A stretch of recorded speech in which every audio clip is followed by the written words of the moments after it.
സാമ്പത്തിക തിരിമറിയെ തുടർന്ന് അടച്ചുപൂട്ടിയ Punalur post office ജംഗ്ഷനിലെ പവിത്രം ജ്വല്ലറിയിലെ ഫർണിച്ചറുകളുടെ കണക്കെടുപ്പ് റവന്യൂ വകുപ്പ് ആരംഭിച്ചു. കോടതി നിർദ്ദേശത്തെ തുടർന്ന് റവന്യൂ സംഘത്തിന്റെ മേൽനോട്ടത്തിൽ സ്ഥാപനത്തിനുള്ളിലെ വസ്തുവകകൾ നീക്കം ചെയ്യാനാവശ്യമായ പ്രാരംഭഘട്ട പ്രവർത്തനങ്ങളാണ് ആരംഭിച്ചിരിക്കുന്നത്. ബഡ്സ് ആക്ടിൽ ഉൾപ്പെടുത്തി കെട്ടിടവും അനുബന്ധ സാമഗ്രികളും കണ്ടുകെട്ടുകയും സർക്കാർ നിയന്ത്രണത്തിലാക്കുകയും ചെയ്തിരുന്നു.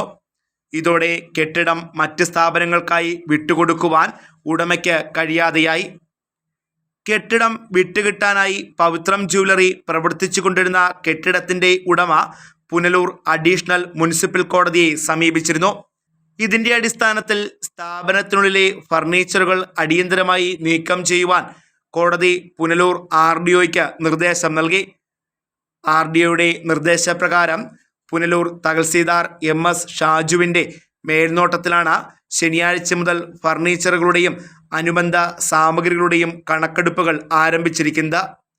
3 വർഷങ്ങൾക്ക് മുൻപാണ് സാമ്പത്തിക തിരിമറിയെ തുടർന്ന് പവിത്രം ജ്വല്ലറി അടച്ചുപൂട്ടിയത്. ജ്വല്ലറി ഉടമ ഒളിവിൽ പോവുകയും ചെയ്തു. തുടർന്ന് നിക്ഷേപകരുടെയും ഇടപാടുകാരുടെയും പരാതിയുടെ അടിസ്ഥാനത്തിൽ ബഡ്സ് ആക്ടിൽ ഉൾപ്പെടുത്തിയ കെട്ടിടവും അനുബന്ധ ഫർണിച്ചറുകളും സർക്കാർ സീൽ ചെയ്യുകയായിരുന്നു. കെട്ടിടത്തിനുള്ളിലെ സാമഗ്രികളുടെയും ഫർണിച്ചറുകളുടെയും പൂർണ്ണമായ ലിസ്റ്റ് തയ്യാറാക്കുകയും നിലവിലുള്ളവ റവന്യൂ അധികൃതരുടെ കസ്റ്റഡിയിൽ സൗകര്യപ്രദമായ സ്ഥാനത്തേക്ക് മാറ്റാനുമുള്ള നടപടികളും ആരംഭിച്ചിട്ടുണ്ട്.